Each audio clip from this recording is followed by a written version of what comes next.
안녕하세요. 겸재정선미술관 관장 김영권입니다.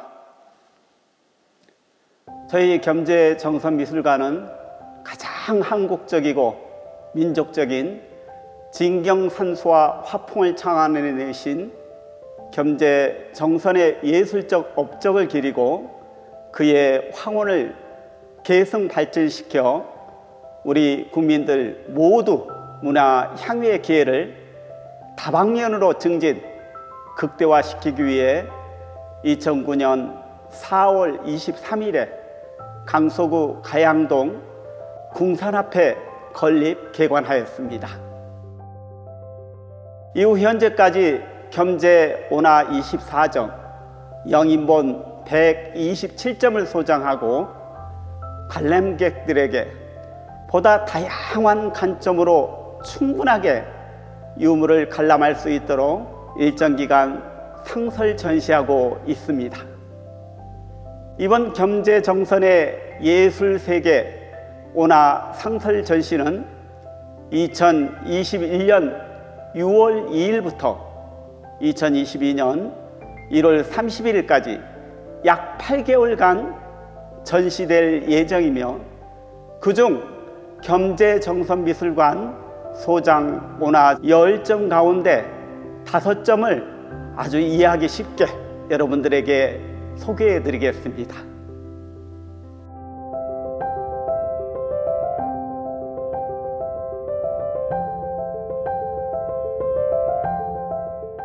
청하 성읍도는 겸재정선이 58세 때부터 60세까지 만 2년간 지금의 포항시에 속하는 청하 현감을 지낼 때 그곳 동쪽 봉성정에서 바라본 청하성과 그 주변 경관을 그린 그림입니다. 청하성을 화면의 중심에 두고 근경에는 갯벌과 솔밭을 그려 넣었고 온경에는 호악산, 청령산, 내연산을 병풍처럼 펼쳐놓아 청하 성읍을 한눈에 볼 수 있도록 했습니다. 현재는 성터만 남아있지만 260년 전 청하 성읍의 온전한 모습을 볼 수 있습니다. 청하 성읍도에는 단지 무채색의 먹색 그림에 불과하지만 온갖 색깔, 풍부한 자연과 활력을 느낄 수 있습니다. 화면 상단, 화재 옆, 청금물전이라 지켜진 백문방인조차도 겸재정선의 청하 성읍도가 자손 대대로 소중하게 전해지기를 바라며 제 위치를 굳건히 지키고 있는 듯 합니다.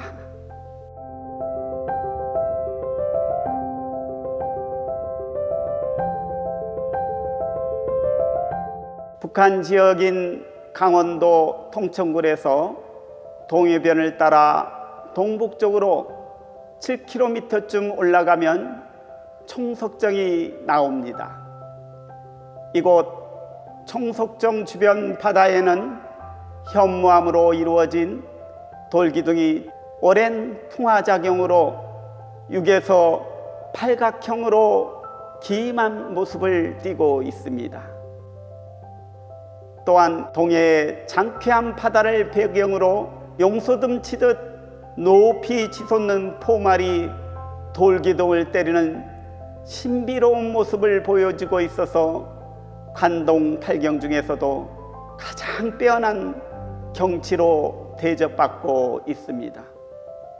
겸재정선뿐만 아니라 단원 김홍도, 유춘 이문, 소당 이재관, 해강 김규진 등도 이와 같은 총석정의 절경을 찬미하고 화폭에 담아냈습니다.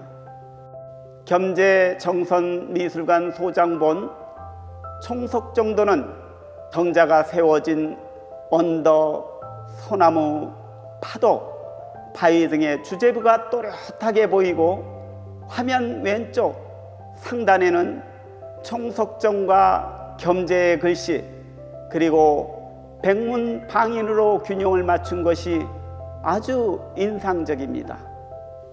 합복상에 크고 작은 세 개의 돌구등에 감도는 바람 소리는 모든 것을 다 삼킨 듯 합니다. 이렇게 시대의 흐름에 따라 변하는 것이 많지만 겸재정선의 총속전도는 여전히 우리 곁에 남아 그 시절 역사의 현장을 마법처럼 생생하게 보여주고 있습니다.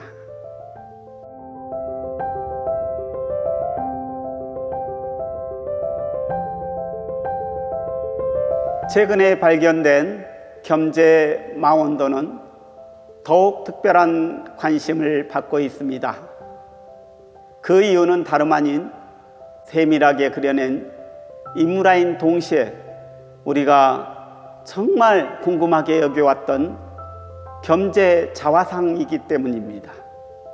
지금까지 인물화로 확실하게 단정할 수 없는 경교 명승첩 상권에 나오는 독서 여가도와 하권에 등장하는 시와 환상 간의 인물을 겸재로 여기며 아쉬움을 달래왔습니다. 겸재 망원도에 등장한 인물은 초상화 제작 기법과 다를 바 없이 정밀하게 그린 성품과 개성까지 드러난 겸재 자화상으로 충분히 간주될 만합니다. 다만 아쉬움이 있다면 온전하게 볼 수 없는 정면이 아닌 측면의 모습으로 그려져 있다는 것인데, 그럼에도 지금까지 이처럼 빛나는 겸재 자화상은 없었다고 보기에 특별한 관심을 갖고 바라보게 됩니다.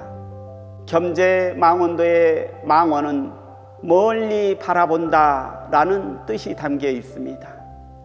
화폭 산당 오른쪽에는 청금물천이 찍혀 있고 하단 왼쪽에 겸재라는 관서가 쓰여 있습니다.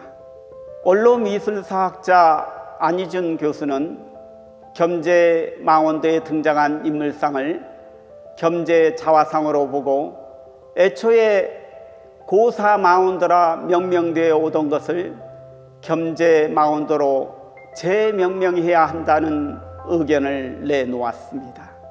그는 겸재 망원도에 등장한 인물은 분명 겸재 선생이며 1741년 66세의 양천 현령 시절 양천현 바로 옆 궁산에 올라 저 멀리 한강을 바라보며 사색에 잠겨있는 자신의 모습을 그린 것으로 추정하였습니다.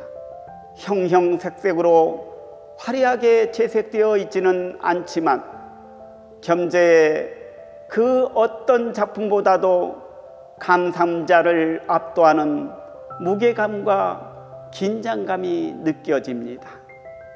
특히 주체가 되는 인물상은 별다른 영향감을 가하지 않았는데도 충분한 양감, 입체감이 느껴지면서 몽환적인 카리스마, 앞성급한 무게감, 비장함 등이 감돕니다. 물론 망건을 벗어 던진 편안하고 여유로운 모습인데도 왠지 그런 묘한 극과 극의 편안함과 긴장감이 함께 느껴집니다.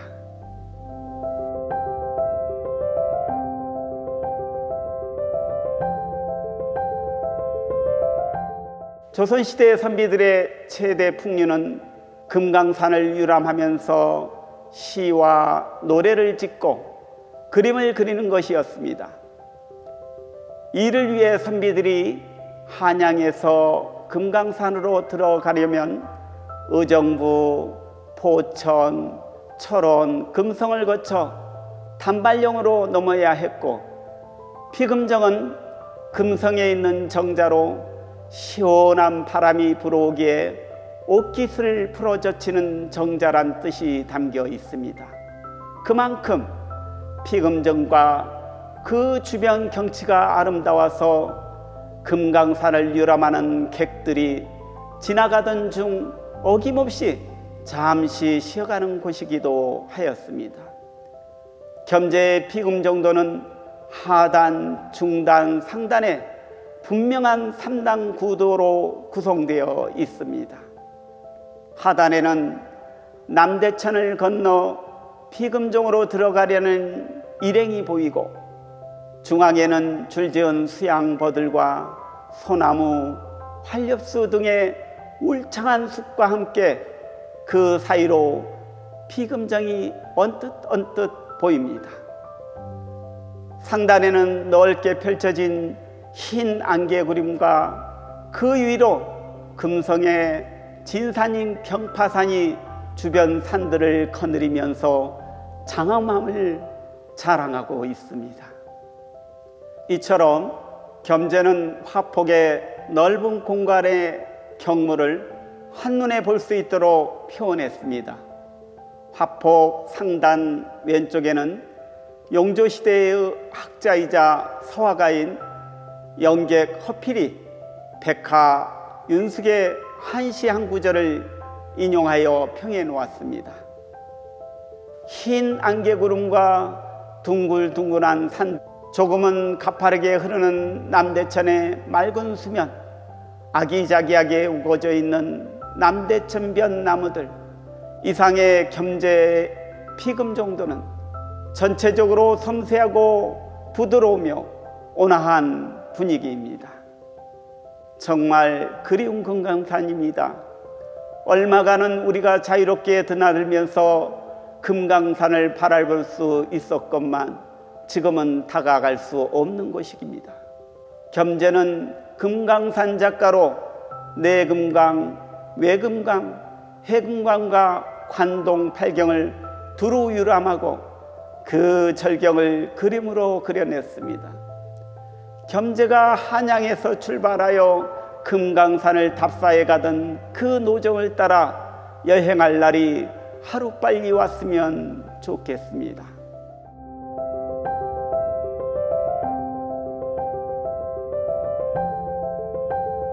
정선의 설경산수도는 산과 강 그리고 하늘을 물감이 엷게 번지게 하는 선연법과 강결한 선묘로 표현되어 순수한 겨울날의 적막함이 느껴집니다.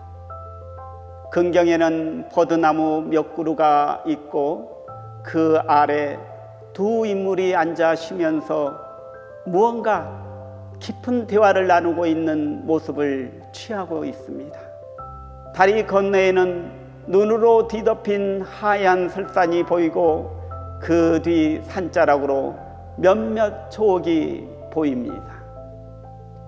그리고 그 위로 백문 방인이 없는 겸재의 글씨가 쓰여 있습니다. 설경산수도에서는 그의 활달한 필지가 돋보이는 동시에 시각적 광명과 함께 계속해서 사색하게 만드는 매력을 지니고 있습니다. 자칫 소홀해지기 쉬운 부분까지 음향과 강약으로 섬세하게 조절하여 회화적인 성공을 이끌어낸 작품으로 보여집니다. 우리는 과거로 돌아갈 수 없습니다. 하지만 우리는 겸재 작품을 통해 과거의 우리나라 금수강산의 아름다움과 지역적, 역사적 사실에 깊게 빠져들 수 있고 언제라도 옛 모습 그대로 되살릴 수 있습니다. 뿐만 아니라 겸재 정선이 뽑아내는 지적, 미적 향기를 통해 보다 많은 관람객들이 우리의 고유의 목과 진경의 아름다운 산수를 충분히 감상하고 일상으로 돌아가 여유와 행복을 누릴 수 있기를 우리 겸재 정선미술관은 계속 노력해 나가겠습니다. 그렇습니다. 저희 겸재정선미술관은 역사는 짧지만 뚜렷한 목적에 의한 차별되는 운영과 새로운 스타일의 프로그램 실천으로 모두가 인정하는 강서구의 상징 얼굴이 되었습니다. 그 어느 박물관 미술관보다도 전시, 연구, 교육, 체험, 휴식, 여가 등의 주요 공간이 되고 있을 뿐만 아니라 강서구의 자연과 결합한 축제와 문화예술의 행사, 학생들 교육 행사와 관민 행사 등 그야말로 강서구를 넘어 서울시, 우리 국가의 모든 분야에 큰 활력소가 되고 있습니다.